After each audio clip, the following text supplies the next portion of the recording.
Satoshi Nakamoto unmasked. Satoshi Nakamoto is Craig Wright. I'm not saying this is definitely true, but the court case in Miami between Wright and Kleiman is right now the jury is trying to decide how to rule, and they can't decide. Like, it's getting dragged out because they can't decide how to rule, which means they have enough information on who Satoshi is and how to deliberate like the Satoshi bitcoins. Like Craig Wright, if he is Satoshi, or if one or either of them is Satoshi, could potentially owe half or some or all of the Bitcoin to David Klieman, who's now dead, but David Kleiman's estate is suing or making a legal claim on Satoshi's Bitcoins.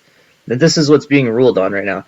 So let me, well, first like, share, whatever, subscribe, that stuff. But and also the Bitcoin and the stock market technicals are taking a crap right now. We'll look at that, but let's get into Craig Wright, like who he is and what he claims, and like what this means for Bitcoin, because this could literally be the end of not Bitcoin, the end of BTC, the fork that everybody thinks is Bitcoin, could end literally. Okay, so first off, the court case. David Klieman is a friend of Craig Wright, and Craig Wright is supposedly created Bitcoin, wrote the white papers. He is Satoshi. Maybe David posted using the Satoshi, pseudonym a couple of times. But yeah, anyways, he's claimed, Craig Wright has claimed for several years now that he didn't want to come out, but then he did come out and then no one believed him. But he has, well, legal control, literally, of Bitcoin, for one thing. And also that David doesn't have, or their estate doesn't have claim to the coins. That's like the court case right now. But I think the biggest thing with BTC is that this is a fork, right? And BTC is the fork that everyone says is the correct Bitcoin, and there's like Bitcoin Cash and there's Bitcoin Satoshi Vision that forked off that nobody cares about, right? But Craig Wright says Bitcoin Satoshi Vision is the actual fork. Like, that's the actual thing, and he has legal control over this. And the BTC fork, he says, is not even Bitcoin. Like, and there's a couple, well, I can get into that right now. Like, the limited block sizes on the BTC fork are not what he outlined in the white papers, and it completely misses the security protocol of how Bitcoin is supposed to work. Like, the entire claim that everyone can have a node and everyone can mine, and you can like subvert or avoid government using Bitcoin, was not at all like how Bitcoin was designed or what it's supposed to do. Like, the block sizes are supposed to be scalable, and like large corporations are supposed to control the nodes, is how he designed it. And it's not supposed to subvert government at all. It's supposed to keep transactions private, but individuals can prove to government it's supposed to be legally compliant. So, and the security of Bitcoin comes from pushing out the hash headers to everyone. Like, the publicity of the hash headers is how the security works, and it works better at scale. And so, like, most of the claims about being anti-government or being more privacy of the blockchain is more security, like, he says all of that's wrong. And it's supposed to be legally compliant, and he has like PhDs in computer science and British law, European law. He's like getting PhDs in religion and like music and stuff at the same time. Like, he's a crazy polymath inventor. He has like hundreds of patents, and I've just like studied his personality and interviews and things like that. Like he doesn't look to me like some sort of like con artist, like sociopath or something like that. He's like emotionally tied to almost all of these questions that are being asked, and he has information that almost no one else like really understands about the structure of Bitcoin. Anyways, this let's just say that he has a 1% chance of being Satoshi, and let's look at what that means. What that means for BTC, because he supports the Satoshi Vision blockchain. And he says that for one, like anyone that has forked Bitcoin now, legally, that makes them a partner in European law. Anyone that has done any programming with even a single person in the EU would fall into that category legally, and he he can take legal action against anyone that's forked. And then also like the miners, he says, are agents. They're like independent agents, so they don't know what each other are doing, and just economically, they don't need to. And as Bitcoin scales, it will decrease the number of like entities that can mine Bitcoin. And this is like the fatal flaw of the current BTC chain that tries to have unlimited number of miners. That doesn't work. Like the distributed part of Bitcoin is not the miners are distributed where they can avoid government or something like that.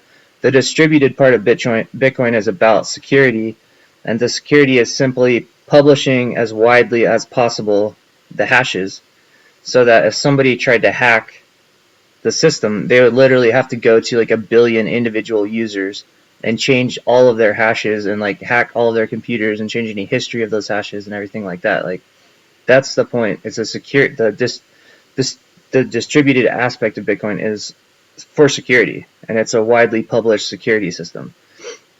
Anyway, this goes against most of what people that are trading and freaking out about Bitcoin would tell you the point of Bitcoin is. Yeah, and in any case, just like continuing down the rabbit hole,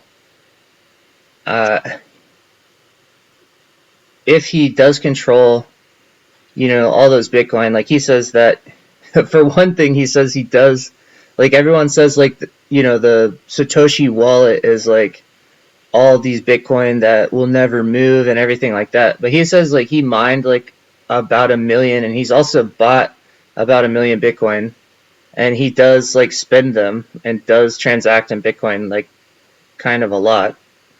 And he like the amount of Bitcoin that he has, he could never really sell. It would completely collapse this chain.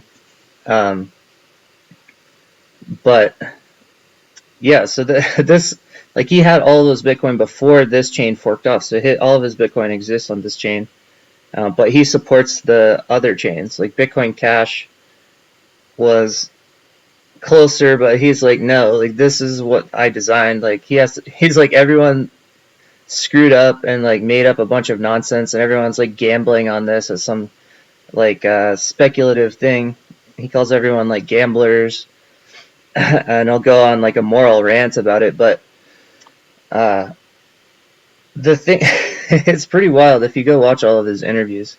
The thing that he's trying to create is a digital cash, not like an asset. It's designed to be traded as cash. And yeah, like he says like it should not have some ridiculous value. It shouldn't be like hodled. He doesn't use that word, but a bunch of what he says, it completely goes against the Bitcoin community's concept of what Bitcoin's trying to be. Like it's supposed to be legally compliant. It's supposed to be traded as cash. Like it's supposed to be widely distributed, but it's supposed to be mined by a small number of parties. Not because not for security. Like the small number of parties can change, they can come and go, anyone can mine, but just the economics of Bitcoin make it reasonable for a smaller number to mine. But like if some miners dropped off or something, like then it makes it profitable for more people to come in and mine. So you could have like the main people who mine, and then like the second tier of people who mine, and like a third tier of people who can come on as soon as somebody drops off because it becomes profitable at that point. But like a billion miners doesn't make any sense at all. Completely not economical or like how it was designed to work. But anyway, it's really interesting for him to come out and just like he just like gets mad and he's like, this is not what I designed. Like this is not how it's supposed to work. And he feels like annoyed. Like he thought he could just like give it to everyone and they would understand how to use it. And he like did not want to be a leader, and he didn't want to be he didn't want to develop all the things. Like this is a tool for society to build. So yeah, anyway, if you really listen to him, it's pretty interesting. But like as far as the BTC blockchain, which right now has done some more bearish stabby moves, let me get in here on like an hourly. As far as this BTC chain, like he says BTC is not Bitcoin. Like this is a fork that he says he has legal action he can take against anybody that's Binance and Bitfinex or BitConnect. There's a bunch of companies who have like he can take legal action against. That's what he says. And he has like 1,000 patents, and he's like a legal expert, especially in like European law. So this is pretty bizarre, claims for him to make. It would be a hell of a lie. It would be pretty impressive. But anyway, the case could come out anytime now. Like they can decide. They could come out and say like, yeah, he is Satoshi, or they both use that pseudonym, or he owes this Bitcoin or he doesn't. Like, but in almost any case, I mean, it's pretty weird. Like, it's pretty weird that the jury is like undecided about what to do, right? I mean, what could they be deciding on?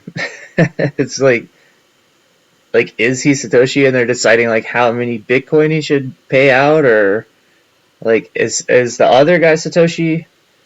And I don't know. It's pretty bizarre.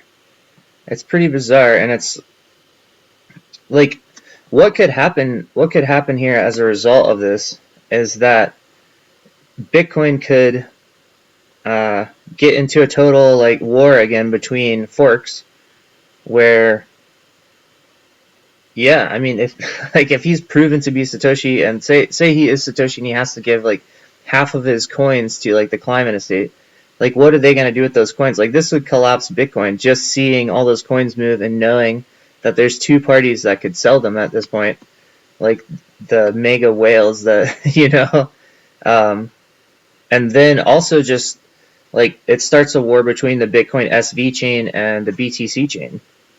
Like that fork now, if he's proven to be Satoshi, the SV chain is his chain.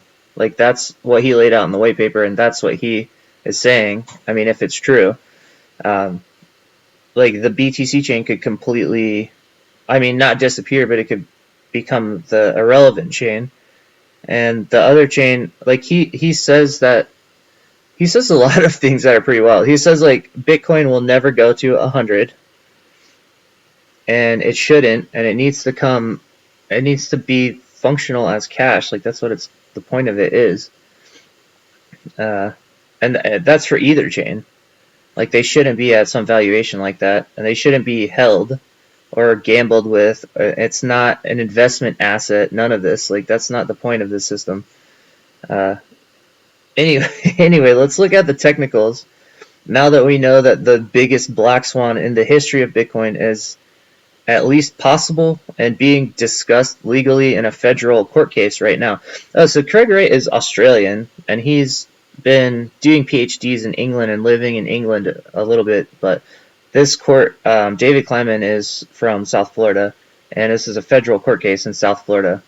So this is going to be extremely interesting, and I suppose this puts anyone in EU law, anyone who's done any kind of forks of Bitcoin, any altcoins that has developed any code in the EU, like he has total, or he claims to have total legal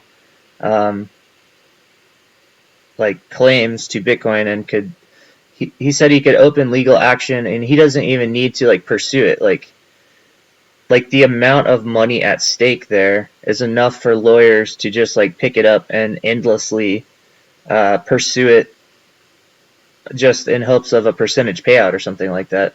So like the legal action that he says he could take is pretty amazing.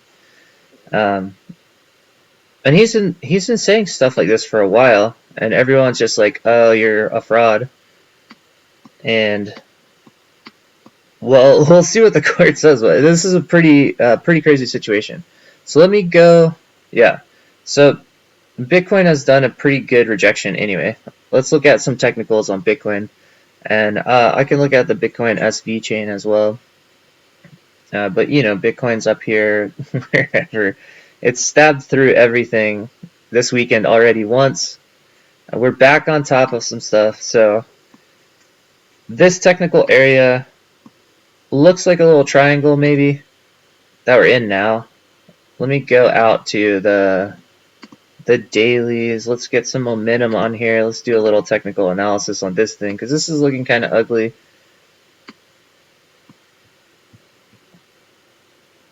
Let me get my bubble ribbon in here on the technicals. So yeah, just to look back again, you can see like the last big bubble when we blew out the top of the ribbon. That's where we did our big crash back through. Like this is a stab out of the top, and then this time we did a double stab for the first time ever, but it's kind of a muted stab. Like way early in the bubble we're shooting out of the top, then the last one was pretty big, and this time we just barely popped out and then came back up and hit it again. So this is a double hit, and it's flatter. We didn't get a big parabolic blow off. So a lot of people are expecting a big parabolic blow off, or they were they were last week. But last week, if you go back and watch my videos, I flipped to way bearish last week, based on mostly on treasuries, but also picking up this downtrend line right here. But I was looking at like this whole thing as sort of, you know, like a ascending kind of wedge triangle kind of thing, where we could potentially get like one more big move up, maybe below the top, but probably don't have enough power to do it, around whatever 60 something, 70 out into March or something. Like I was looking at that a lot like the past month, but now like the past week we've had one, treasuries just blew out to the upside, right? We have the dollar exploding to the upside, treasuries exploding to the upside. This is, Bitcoin hates this. Bitcoin hates a treasury up move. That's a deflationary move in treasuries and a deflationary move in the dollar. And the Fed taper is a deflationary announcement on Fed policy. Like all of these things mean that the US dollar system is contracting. Less dollars means prices go down. It's a pretty general kind of end of a credit cycle reversal thing. And I've looked at IWM kind of to track margin loans, because a lot of the loans that go into nonsense, tons of like venture capital money comes in here, tons of margin loans traded like with hedge funds. There's a lot of like loans that are on the like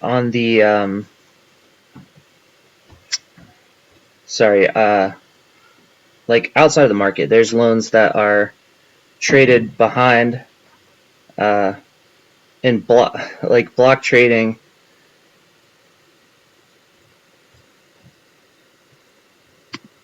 Yeah, anyways, the IWM, like whether you can see the margin loans or not. Sorry, I'm like blanking here. I had someone come in the room. Whether or not the loans are traded like on the open market or on swaps. Sorry, it's called swaps.